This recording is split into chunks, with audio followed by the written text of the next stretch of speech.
So my name's Connaughton and I'm a director of photography, and I've been in that role full time now for just over 2 years. And before that I was a camera assistant, and then before that a student and a runner. So was the industry what I expected? I don't think university really prepares students for how it actually is in the real world in terms of how to find work, what being on set is like. I think everyone's student film experiences are very different to being on a real set with a bigger crew, or perhaps even an independent film set. You know, there is a lot of difference compared to university, so I don't think uni do the best job of preparing people, especially for what is ultimately the lifestyle choice of being freelance. You know, there's certain roles that aren't, like production management. Sometimes those can be staff jobs or director jobs, or you can be in-house camera crew, but the majority of roles in film are freelance. And universities don't really teach people how to get out there and survive and find work as a freelancer. There's not enough guidance in that sort of aspect. So I was quite fortunate because I sort of knew how it was and what the industry was like from experience I'd had outside of uni, so doing runner jobs and other smaller freelance jobs beforehand. So it enabled me to kind of hit the ground running, so to speak, and I had a more informed perspective perhaps than someone that had just come into uni and that was all they were doing rather than working alongside. So I think that's important for students. Something for them to consider is be doing freelance stuff outside of your course, be networking, be meeting people, be making content, because that's ultimately going to teach you more than perhaps your course will in some cases. The past 2 years I've been a full-time cinematographer, but as I said before that I did runner jobs and AC jobs. While I was a runner and AC, I worked on features, TV drama, commercials, and a lot of corporate. We did a few music videos and documentaries as well. And then that kind of variety has continued into my DP career. I've done a real mix, plenty of commercial stuff and a lot of corporate because it pays the bills. I've shot my first feature last year, and one of my worst experiences was actually a project that came along before that would have been my first feature film. That actually got canned 2 weeks into production because basically the executive producer had lied about having 100 grand when he didn't actually have a penny. So that was a pretty bad experience because I'd sort of been booked for a month on that. There were like almost 3 weeks where I didn't have any work because people had booked other people on jobs because I wasn't available. So that left quite a big gap that needed to be filled, and stuff did start to trickle in, but it was hard initially to bounce back from that. And it was, in some ways, it was a good experience to sort of go, it made me realise I need to trust my gut with people. Because I had a funny feeling about the exec from the start, but I honestly never believed that he would have lied about having 100 grand, because that's a little crazy. But then in terms of good experiences, I've been fortunate and I've had a lot, you know? As I said, when I left uni, I kind of hit the ground running, and I'd sort of made the jump from runner to camera assistant while I was at uni. So I was working full time as an AC on, as I said, a variety of productions, and then decided after about a year and a half of that, I wanted to really focus on the DP side of things and move away from camera assisting. So I started to like slow down with the AC work and just pick up more and more DP jobs, and then made that sort of transition to full-time DP work. So yeah, when I started out as a runner, I was still a student. So I was just getting as many runner jobs as I could while I was studying. And all those jobs, they came from people I knew and from getting out there and meeting people. Ultimately, what it comes down to a certain degree is who you know. It's your network that gets you jobs. Very rarely you're going to have a random occurrence where a job just suddenly comes up and lands on your doorstep. 99% of the time it's someone you know is either crewing up for a job, or they've put you forward to someone they know. You know, so it's the people you know directly and then the people they know that ultimately get you jobs. And that's regardless of whether you're a runner, AC, gaffer, DP, whatever your role is, it's your network that gets you work. So when I started out as a runner, my first couple of jobs were for free. You know, there was no pay, no expenses. It was completely voluntary. And those were some of my first experiences on sets and starting to do things. From doing those jobs, I met people. Those people then eventually got me paid runner jobs. And then through doing those paid runner jobs, I met more people.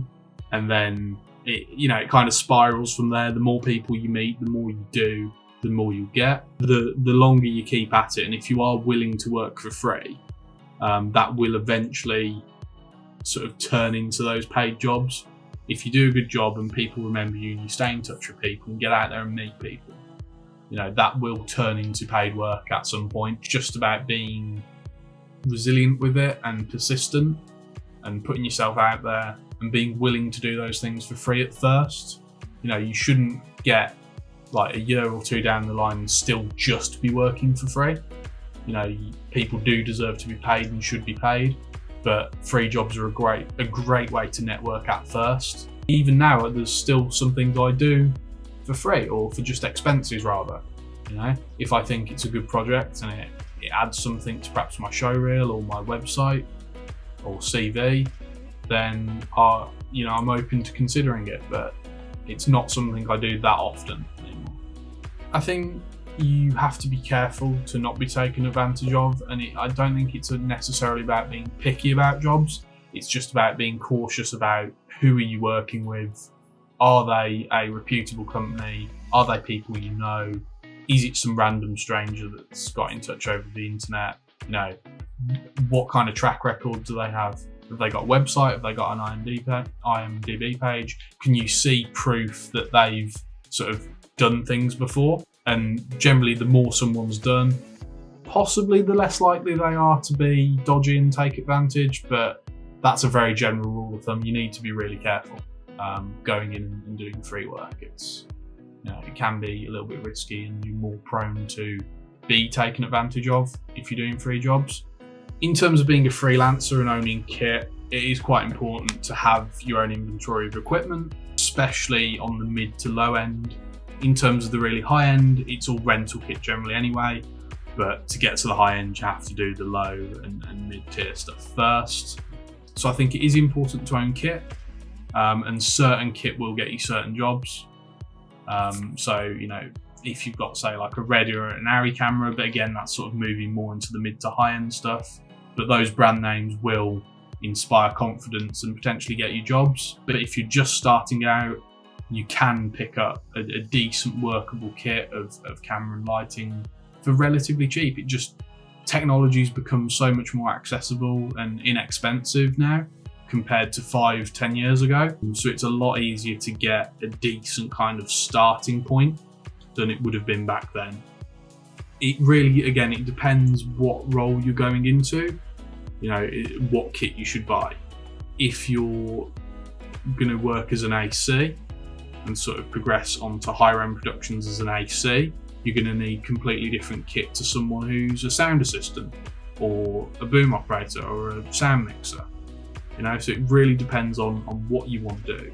I can only really talk about the camera and lighting aspect of it, but it does totally depend. So in terms of camera kit, again, as I said earlier, things have gotten a lot cheaper over the past 5-10 years. You can pick up something like a Blackmagic Pocket 4K for a little over £1,000 in the UK, and then some cheap Canon prime lenses or Sigma lenses that are a couple of £100 a lens. And, you're pretty set to just get out there and shoot. In terms of lighting, there's a lot of cheaper LED options on the market now that have decent output and decent colour accuracy. And then there's slightly bigger brands like Aperture that are that little bit more expensive but better quality. And it really depends on the kind of level you're working to and the budgets you're working with. I'm not saying go out and spend 10 grand on kit if all you're doing is unpaid jobs. It will gradually build up over time. You don't need to necessarily rush into having all the latest and greatest. It's a hard industry to stay motivated in, as I think with anything creative. You'll have periods where you perhaps don't work for a number of weeks at a time. You can have a quiet month or a quiet couple of months, but then other times you can be working all day every day for 3 months. it really does vary. And it's one thing a lot of people that are freelance, especially in film, struggle with is those quiet times. You know, it can be really hard, and it can have quite a negative impact on people's mental health. You know, thinking, where's that next job coming from? I have bills to pay. It can be stressful. So it can be really hard to stay motivated and have a positive mindset. But for me personally, being on set, shooting and lighting and collaborating with people to create something, the feeling I get from that isn't really matched by anything else. There's nothing else that I've ever done in my life that gives me that same sort of feeling of just enjoyment and satisfaction. And it just, when I'm on set, it makes all the sort of hard times and the quiet moments just melt away. And I just sort of fall in love with it every time I step on set. And I think that's an important takeaway, is you have to love it, because there's times where it will chew you up and spit you back out. But I would not trade my job for the world. It is the most enjoyable thing. And I just have such a good time meeting people and collaborating and, you know, coming together and just making something that people hopefully enjoy watching. That's what really makes it all worth it in the end.